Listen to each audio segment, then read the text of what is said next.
Can the Chicago Bears upset the Houston Texans on Sunday Night Football? I'm going to tell you how they could if they accomplish these few things. My name is Harrison Graham. Welcome into Chicago Bears Now.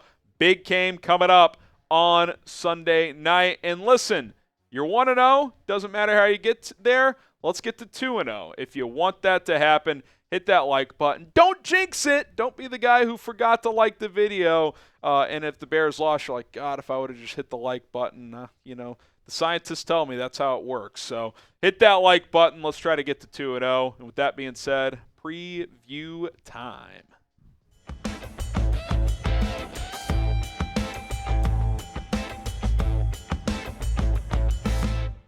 So the Bears set to go to NRG Stadium down in Houston this Sunday night. And listen, they're fairly a big underdog. 6.5 points in the NFL is quite a bit. Over-under set at 45.5. So they're basically saying 26-20, 27, or 25, 19, something in that range. And I think that's fair. I mean, listen, the Texans almost dropped 30 on Indy, and the Bears struggled offensively against the Titans at home. So I think the line is more than fair. We'll see how it plays out. Obviously, we'll get to my keys and all that stuff.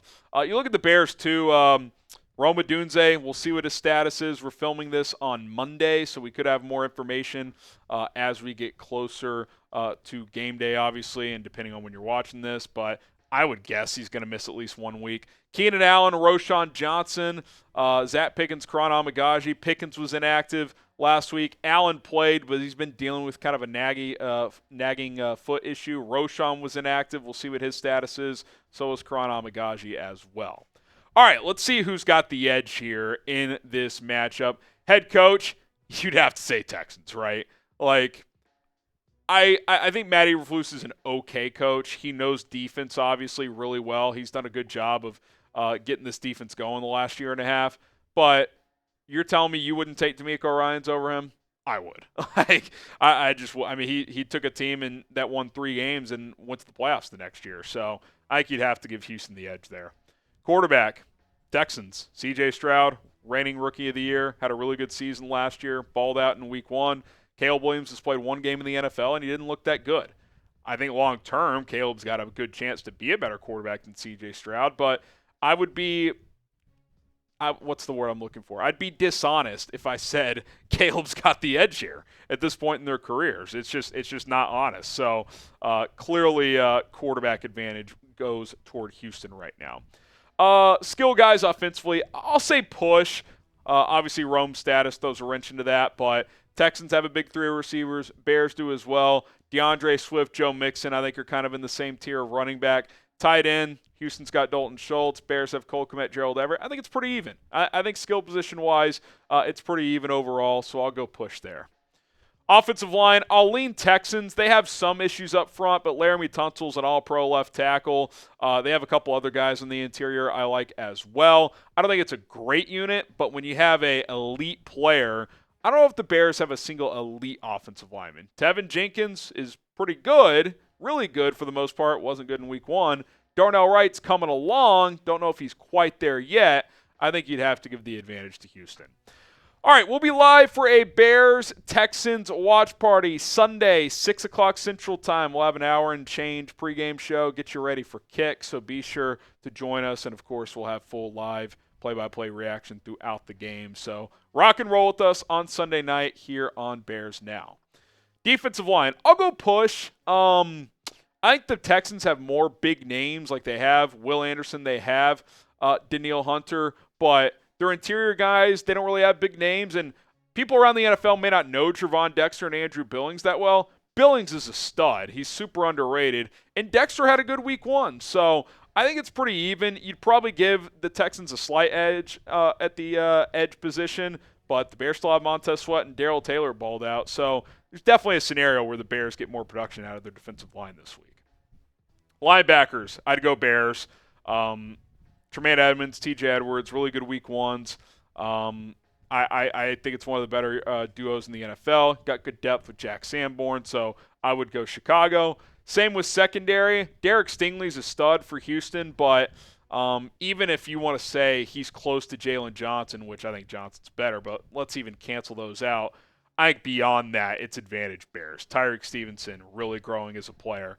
Jaquan Brisker and Kevin Byard, really good safety combo. Kyler Gordon at nickel. I think the Bears have the better secondary and back seven in general with linebacker as well.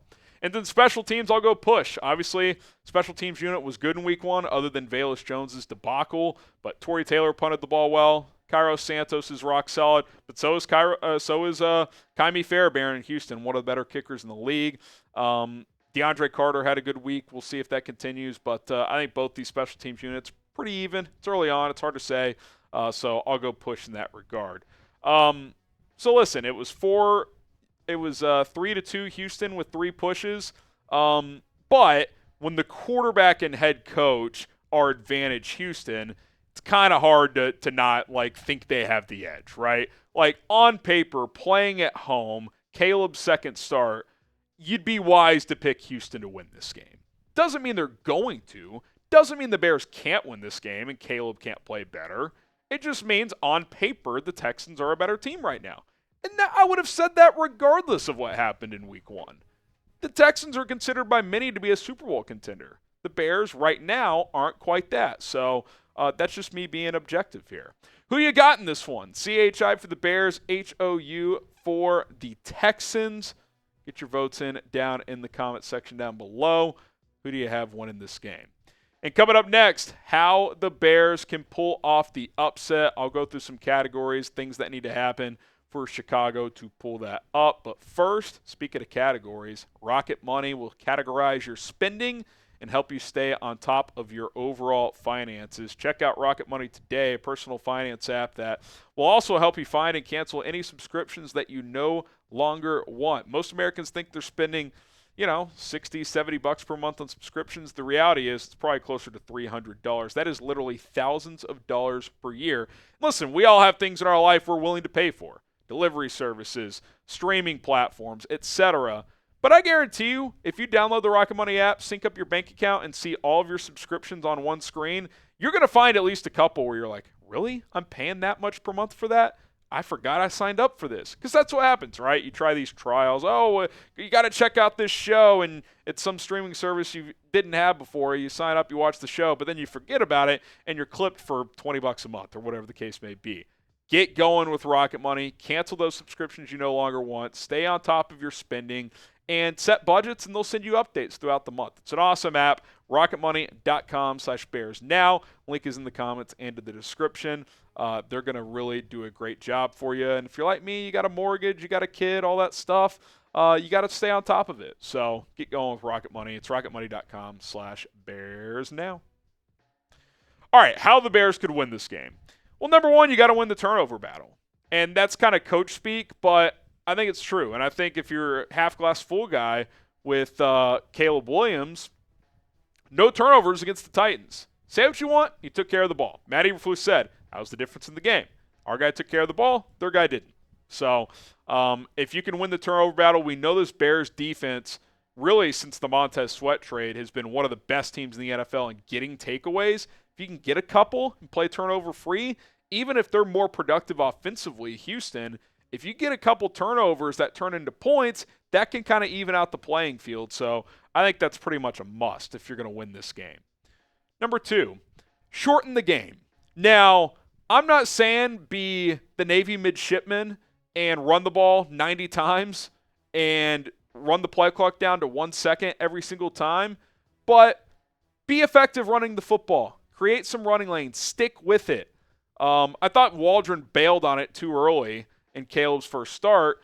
Control the clock a little bit. Again, I'm not saying go get 45 minutes of time possession, but if you can shorten the game by a possession or two against any high-powered offense, it's just simple math, right? Less time CJ Stroud's on the field, less chance he gets to score. So if you can steal a possession or two in this game by running the ball effectively, that can go a long way.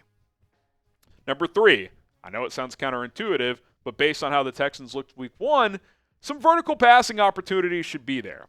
Anthony Richardson, you look at his stat line, it's like, this is a bizarre stat. He only went 9 for 19, but guess what? 9 completions for over 200 yards. What does that tell you? Chunk plays, vertical passing.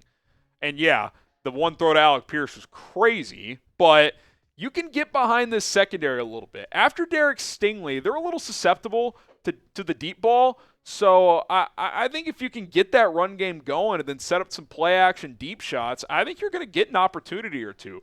I would activate a guy like Tyler Scott for this game and dial up a couple of vertical shots. He looked good in camp doing that. So I think you can attack Houston deep, get some opportunities. If you can hit one or two, that's huge. Even if you're not consistently moving the ball possession to possession, you get a couple 40-plus yarders, that can change a game for you in your favor.